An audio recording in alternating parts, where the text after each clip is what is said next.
Committees, do we have any bill introductions today? Seeing none, we will move on. Oh, I'm sorry, Senator Petty. Since you said that word and I was, well, anyway, it's RS 3195, and it has to do concerning health and healthcare. Are there any objections? Seeing none, that bill is introduced. Any others? Okay, committee, now we will move on to our confirmation hearing for Mr. Peter Johnston, the Kansas Board of Regents.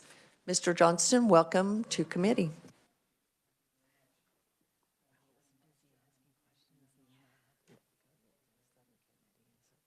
There, how's that? That good? All right, thank you. Madam Chairman, Vice Chairman, Ranking Member that I can see over there, yep, and members of the committee. I am Peter Johnston. I'm a lawyer in Salina with a law firm called Clark Mize in Linville, chartered, and I'm honored to appear before you today as the governor's nominee or appointee to the Kansas Board of Regents.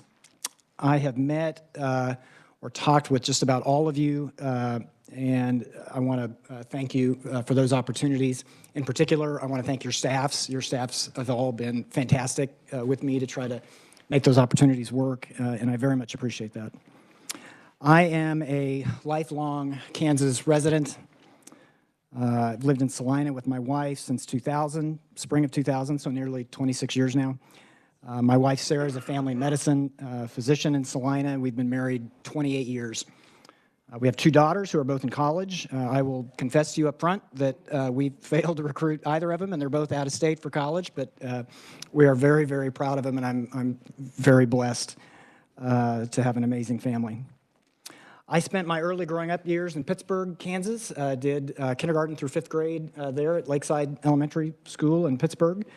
Our family moved, and I did 6th grade through high school in Lawrence. I went to college at KU. I was an English major there. Met my wife in college, and I graduated from law school at KU in 1997. My law practice is focused on hospital and healthcare work. I'm the primary lawyer or the general counsel for Salina Regional Health Center. Salina Regional is affiliated with the hospitals also in Abilene, in Lindsborg, and Concordia, so I'm their hospital lawyer as well. And I work with other hospitals, critical access, smaller hospitals to the west of us from time to time. I'm very proud of that work, of those opportunities that I have to work with those hospital leaders.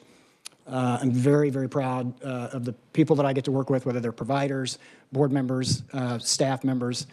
Very proud as well of the lawyers and the staff at our law firm. I'm very, very blessed in my day job, and very proud of that. Most of my work is with hospital leaders and board members on everything from board governance to contracts, lots of contracts, frankly, employment matters, medical staff matters, risk management, and the like. Healthcare, as you all know, is highly regulated. It changes quickly, and it is vitally important in each local community. So to me, there are similarities to higher education. I want to serve on the Kansas Board of Regents because the public schools in the state have given me everything, virtually everything that I treasure in my life. And this is an opportunity to give back, and it is, that is very meaningful to me. I also want to serve because I know that the Regents institutions help us drive prosperity in this state for Kansans, for Kansas families, for Kansas businesses, and I want to be a part of that. As a hospital lawyer, I know the workforce challenges that rural Kansas hospitals face, and I know the impact that the Regents institutions and the legislature has in helping those rural Kansas hospitals address those challenges.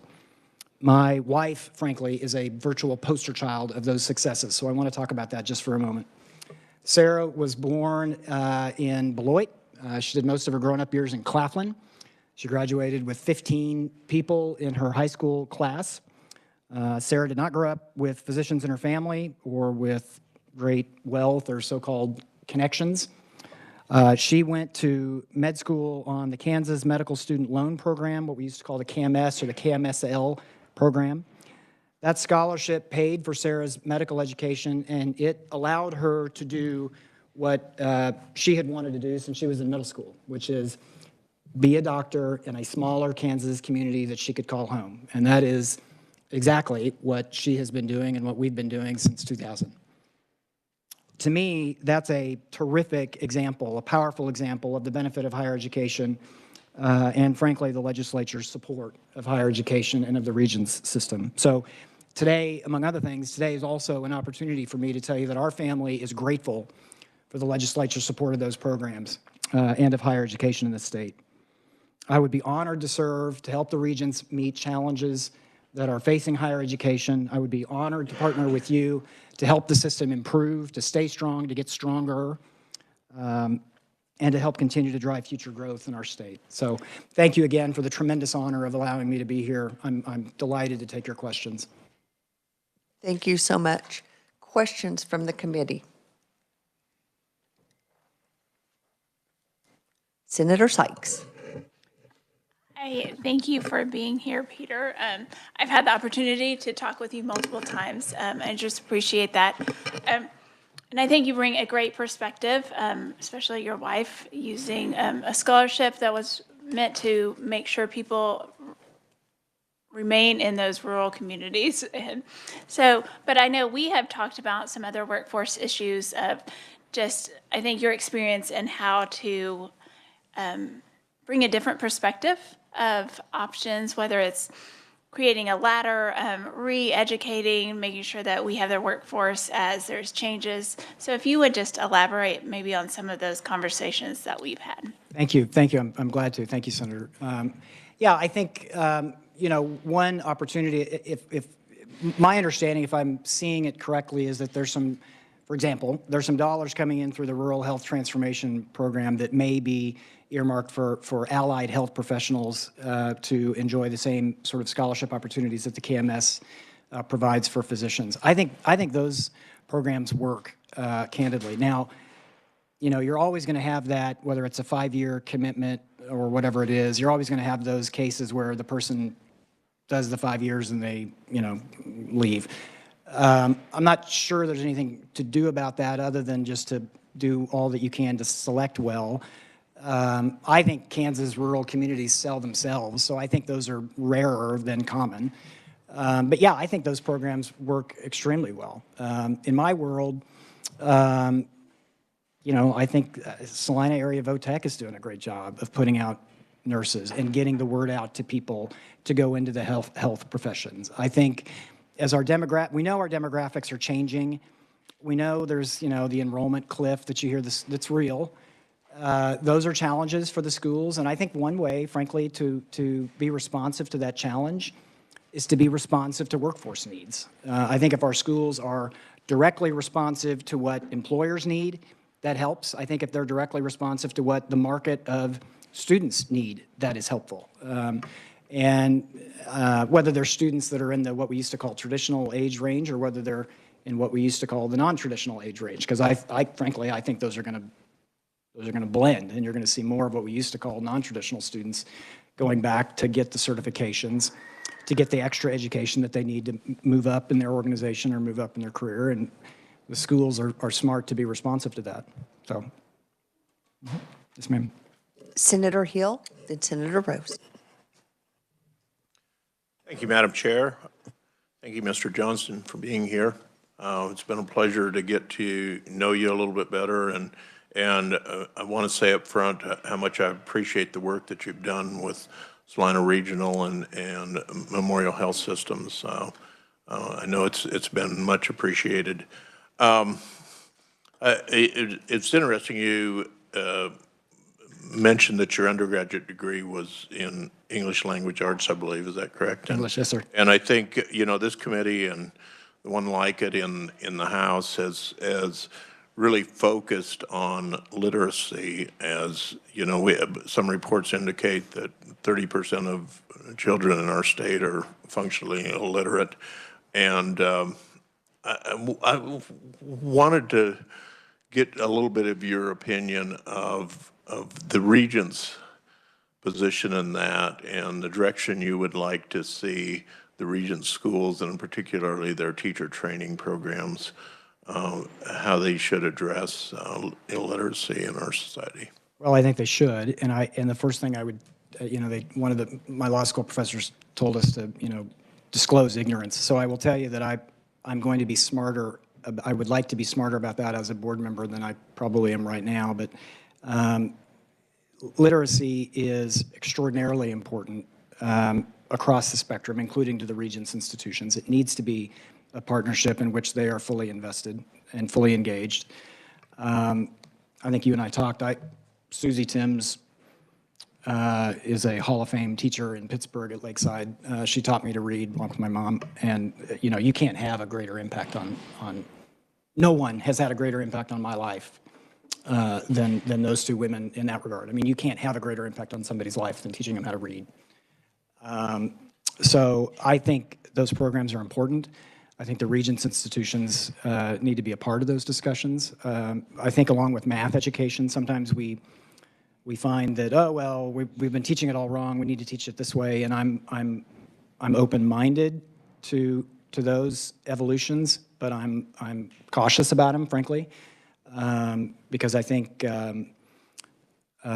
sometimes the ways that we learn, that we've known how we learn are exactly right. And so I think we need to be pretty cautious about moving away from that, and we need to be very outcome-driven.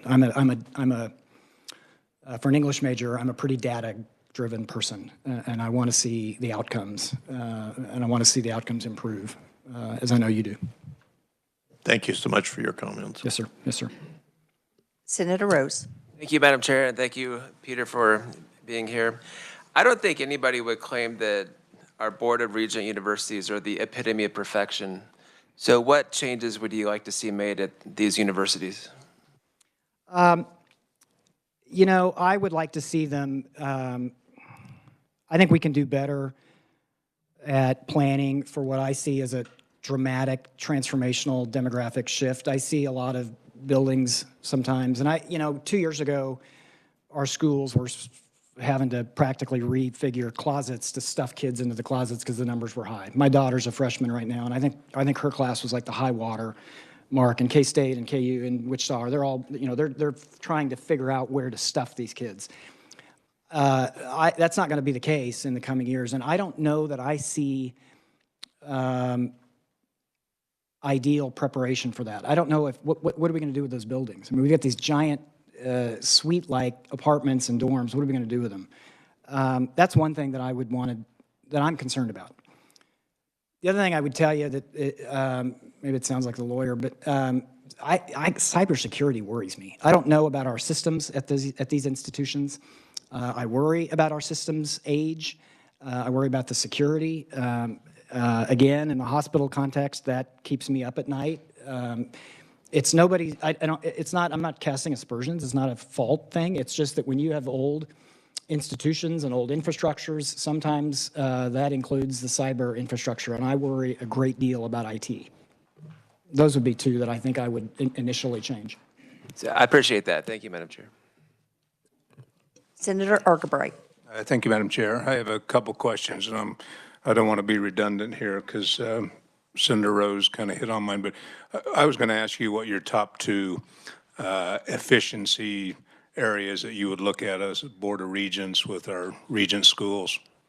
And if you've already said it, just I don't want to take more time on it. Thank you, Senator. I appreciate that. The other one I would say is collaboration. I want more collaboration. I think duplication, competition's good, duplication is not as good, collaboration is great. And I think that is a very responsible approach to demographic changes. I think the Wichita Biomedical Campus is a fantastic example of collaboration that makes sense. And I would like to see more of that. Okay. Thank you. My second question, as a board member, workforce development you spoke to, how will you advocate/influence our graduates to get into rural Kansas and stay in rural Kansas? Well, I think two ways. I think one, access. I think the recruiters need to access rural markets to make sure we're getting all the kids up there. I don't know what is going on necessarily in where my wife's from, in the Claflin School District anymore, but I want those kids to go to Regents institutions if we can possibly do it. So access, affordability is part of it. The other thing I think, candidly, is that the programs that I think Senator Sykes asked about are ways to get, because in my experience, kids want to go to those communities. No offense to Wichita, it's no offense to Johnson County, but there is something really attractive to a kid from a smaller community to being able to live in Hutch or being able to live in Lyons or Alden or wherever it is. But they've got to have some sense of what it is they might do there. And I think those programs give them that hook. There are a lot of jobs in nursing, in the health sciences. If you want to go to Council Grove in the health field, you can do it like that. So I think those programs can help lure kids, students, and give them and their families the opportunity to see that you don't have to go. You can stay in Council Grove. You can live in Dwight. You can make the commute. You can have a great life, and you can do that through Salina area VOTEC or whatever else. So those would be some ways I would try to recruit, because I agree, it's super important. Senator Shane. Thank you, Madam Chair. And Mr. Johnson, it's been great to talk with you and happy that you're here today. Question for you. So in higher education, the Board of Regents has an important role in the approval of degree programs and curriculum and courses and all of that. And in my experience, it can take, more than a year. It can take 2 years, 3 years to go through that process. And I heard you speak about responsiveness to the workforce and to our business partners in higher education. Do you see this as a gap, and do you have any thoughts and ideas around? I do. I appreciate that. You're a good listener. Yeah, I agree. And again, that's something that I need to get smarter in. I am very curious to understand better the TERFs. There are TERFs. Some of them are, I think, in statutes, and that's important. I get it.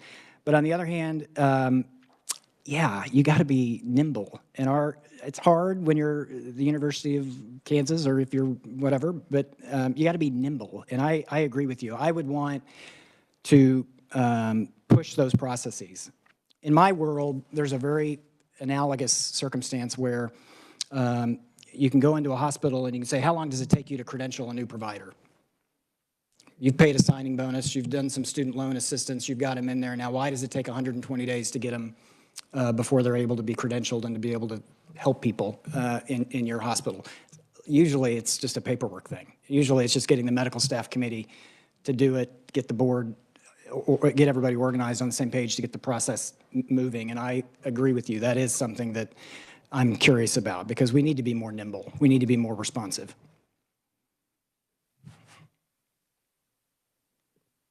Committee, any other questions? Okay, Senator Rose. Thank you, Madam Chair. I believe the state of Florida has a good program coordinating university research and development with the business community. And I think that'd be an area where our state could improve. So do you have any thoughts about how our universities can coordinate with the Kansas business community to monetize research? Well, I think incentivizing research is hugely important, and I think those partnerships are important. It seems to me that obviously the federal model of research funding is shifting, and I want our institutions to be as close to the front of the line as we can be. I want us to be very responsive to keep abreast of those changes. I think the business community can help us do that. So whether it's Chamber of Commerce partnerships or whether it's industry-specific partnerships, we all know, aviation is an obvious example where there's research opportunities that are workforce-centered. Because the research enterprise in the system is a driver of economic activity, as you know, and I think that that's really important. And we need to be creative. I think the old ways of just of doing that are changing, And I think industry can help us navigate those changes very, very well. So I don't know that I have a very specific way that I would do it, but I agree. That's got to be responsive to workforce, responsive to industry. I appreciate that you're open to the concept, so thank you, Madam Chair. Any other? Senator Gossage. I just want to say thank you for being here and for answering all my questions when we talk personally, and some of our shared experiences having to do with Pittsburgh and Lawrence. And I have no further questions for you, but again, wanted to say thank you for answering my questions. You called me on your morning as I was driving in, and I super appreciated your effort to do that. I appreciated all of you speaking with me, so thank you, Senator. My pleasure. Thank you. Seeing no other questions, I too would just like to say I appreciated you coming and visiting. Enjoyed that very much. So we will close the hearing, the confirmation hearing, and committee. Without objection, I would entertain a motion. And the motion that we can make as a committee in this process is we can either approve and consent to this nomination, we can not approve and not consent, or we can proceed without a recommendation to the full Senate. So those are our three options. Senator Hill.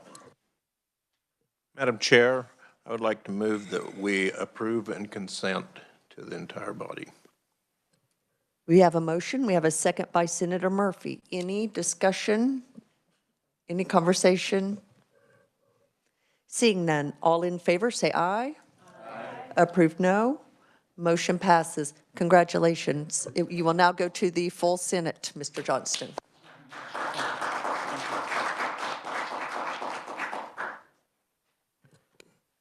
Okay, committee, we will not work bills today, but I do want to give you a heads up on the order of bills that we will be working so that everyone has time. If you have amendments or anything you want to bring, you will have an opportunity to do so. Oh, I failed. I am so sorry. I failed to point out there are letters of recommendation for Mr. Johnston, but I think we already have that settled. But appreciate those letters coming in. And do make sure that Cindy gets your packet for Mr. Johnston, please. If you didn't bring it, make sure you bring it by the office. Thank you. Okay, and tomorrow we do have a hearing on 304 and 361. And then as time permits, if we get through hearings early, we will try to work bills. The last day for our committee to meet before turnaround is the 16th. So we have a lot before us. So please be prepared. If we get through hearings and we have some time, we will start working bills. The first one we will work is 339. That is the recess bill. Okay, the second one will be 361, which we are hearing tomorrow, relating to foreign exchange students and their district of residency. The third one will be 419, which we have a hearing on this Wednesday. That is the Kirk Act. The fourth one will be 421, which is the Speak Act. So those are the ones we have currently queued up in the order in which we will work them. So is there any? Yes, Senator Petty. And so, Madam Chair, you're saying that 419 and 421, we will be hearing this week? Wednesday, correct. Okay, thanks. Yes. Now, the only other caveat to that, and it's been a request, it's kind of a unique situation, is on a Senate Bill 304 that we are hearing tomorrow. Due to a circumstance, if we'll see how the hearing goes, but if there isn't objection, we will plan on working that Wednesday of this week to expedite that getting out. If there is objection, we can always slow down, but just keep in mind that we may work 304 on Wednesday, pending how the hearing proceeds. Any questions on those or the process? And as we get bills heard, and I will let you know the order we will work them in so that you can be prepared, because we're going to move quickly. So we give you as much heads up in order to get any amendments you may want to bring ahead of time. So any questions? All right, seeing none, thank you. We are adjourned.